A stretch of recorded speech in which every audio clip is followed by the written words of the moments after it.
Les dépréciations des stocks. Partons de la situation initiale suivante. En début d'exercice comptable, une entreprise détient deux types de stocks, des stocks de matières premières et des stocks de produits finis pour les montants suivants. Les valeurs d'origine de ces stocks sont enregistrées en brut, dans la première colonne donc du bilan de l'entreprise. Dans la colonne dépréciation, nous lisons les pertes probables de valeur sur ses stocks, c'est-à-dire ce que l'entreprise perdrait si elle devait revendre ses stocks. Par différence, on trouve dans la colonne nette les valeurs réelles probables des stocks. À la fin de l'exercice comptable, notre entreprise constate qu'elle possède des matières premières pour un coût d'achat total de 310 000 euros, des produits finis pour un coût de production de 365 000 euros. La conjoncture étant défavorable, l'entreprise ne pense retirer de ses stocks que 270 000 euros en ce qui concerne les matières premières et 315 000 euros en ce qui concerne les produits finis. Elle doit donc enregistrer une perte probable de 40 000 euros en ce qui concerne son stock de matières premières et de 50 000 euros en ce qui concerne celui de produits finis. Traduisons dans le bilan de fin d'exercice les informations que nous venons de donner. Les valeurs d'origine sont notées dans la colonne numéro 1, les valeurs brutes du bilan de fin d'exercice. Nous inscrivons dans la colonne dépréciation le montant des pertes probables et dans la colonne nette, nous inscrivons donc les valeurs réelles probables des stocks qui s'obtiennent par différence.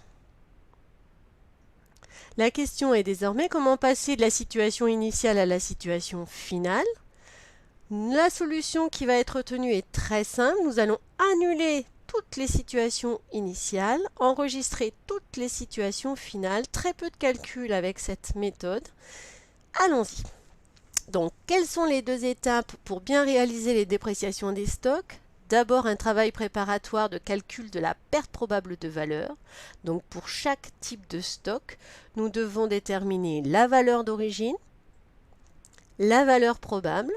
Si la valeur d'origine est supérieure à la valeur probable, cette différence positive constituera la dotation aux dépréciations des stocks, enregistrée en 680,73 et qui correspond à la perte probable de valeur de nos stocks. Sinon, il n'y a rien à faire. Deuxième étape, le travail d'enregistrement comptable. On annulera les stocks initiaux, on enregistrera les reprises des dépréciations du début d'exercice, donc on annulera les dépréciations précédentes. On enregistrera le stock final et on enregistrera les dotations et dépréciations de fin d'exercice. Donc d'abord on annule la situation de départ et ensuite on enregistre la situation finale. Quels sont les comptes à connaître? Les comptes de stock, classe 3, 31, 37 et 35 sont les plus courants.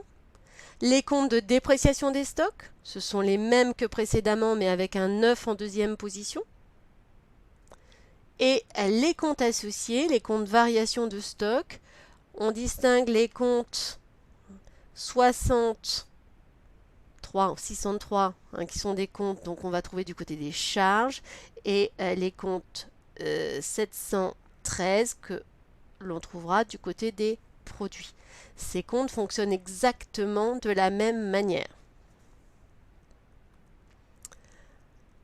Si nous reprenons notre bilan de début d'exercice, le voici. Si je regarde quels sont les comptes ont été sollicités par ce bilan, voici les 4 comptes dont nous avons besoin. Donc des comptes de stock 31, 35 qui correspondent aux valeurs brutes, les comptes 39 et 395 qui correspondent au montant des dépréciations. Donc, ceux-ci sont au débit et évidemment ceux-ci sont au crédit. Si je prends maintenant le bilan de fin d'exercice, j'ai donc exactement les mêmes comptes, mais avec les montants que je dois obtenir à la fin de l'exercice comptable. Donc ça, ce sont les montants au début de l'exercice comptable. Et la question est comment je vais passer à ces montants-là.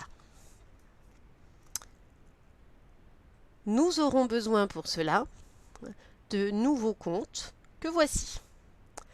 Alors, reprenons notre exercice et nous devons donc tout faire disparaître. Donc, le stock initial doit disparaître pour rentrer en quelque sorte dans le mouvement. Donc, on va solder les 320 000 du stock de matières premières de départ.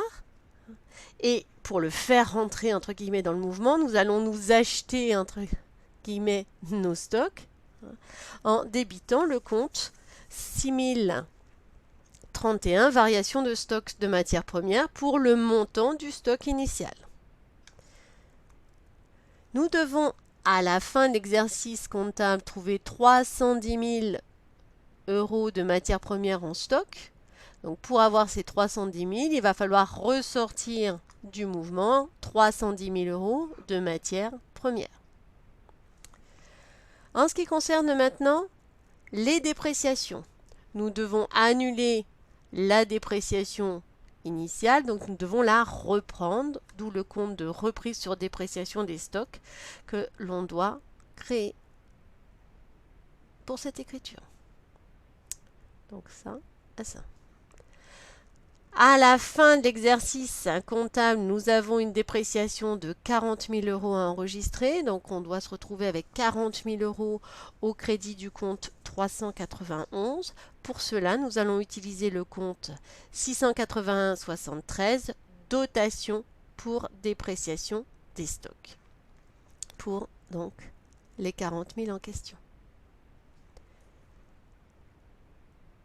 Nous allons exactement faire la même chose en ce qui concerne les produits finis. Donc on va solder le stock initial, enregistrer donc l'annulation du stock initial, puis l'enregistrement du stock final. Donc ça. Puis nous allons donc annuler la dépréciation, reprendre la dépréciation sur stock de produits finis. Et enfin, enregistrer la dotation pour dépréciation des stocks des produits finis.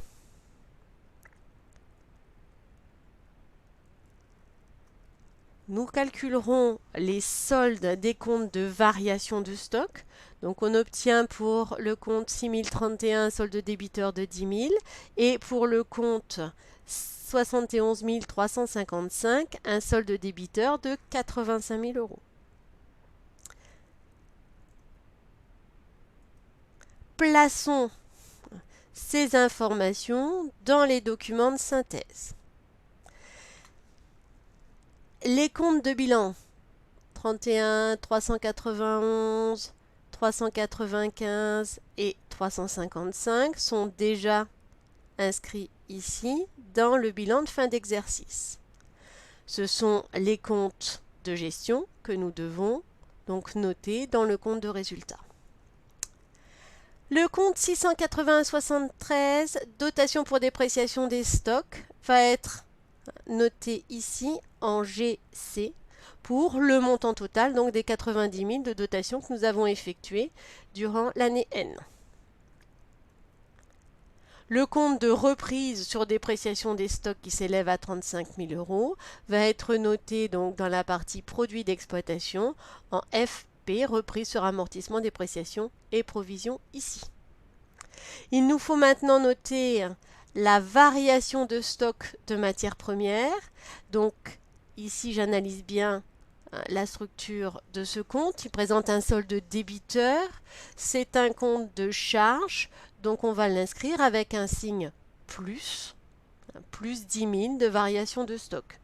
En d'autres termes, ici, on a consommé pour 10 000 euros de matières premières présentes dans mes stocks. Donc mes stocks de matières premières ont bien diminué de 10 000 euros.